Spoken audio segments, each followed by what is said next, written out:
Naman, masama ang loob ng ilang pulis na iniimbestigahan ngayon matapos makuna ng video na nag-aagawan pa umano sa mga nakumpiska nilang paputok. Giit ng isa, wala silang kinuhang paputok at ginagawa lang nilang kanilang trabaho. Trish Roque, ikwento mo.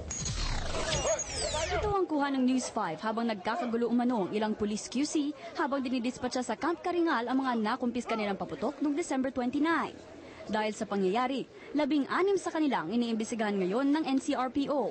Isa sa kanila si Chief Inspector Michael Sanchez, Chief Operations ng District Public Safety Battalion ng QC.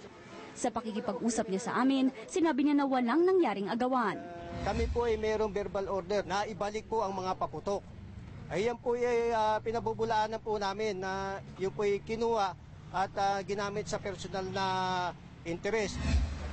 Bilang patunay, ipinakita sa amin ni Sanchez ang pirmadong after-activity report nila kung saan nakasaad na ibinalik nila ang mga paputok sa safety disposal box ng Explosives Ordnance Division. Masama rin ang loob ni Sanchez. Tila na sayang daw ang mga pagkilala na nakuha niya bilang isang pulis.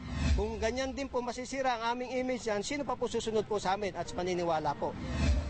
Maging ang anak at pamilya niya, apektado rin sa issue. Sana po umingi sila ng tawad kay Papa. Hinihintay pa ng NCRPO ang paliwanag ng 16 na pulis. Sa mga actuations nila, they have to explain for themselves or yung affidavit, doon na makikita kung ano yung naging, bakit nila ginawa yun. Handa naman daw si Sanchez na sumalang sa investigasyon para malinis ang kanyang pangalan. Sakaling mapatunayang nagkamali ang mga pulis, posible silang masuspinde o di kaya'y masibak sa trabaho.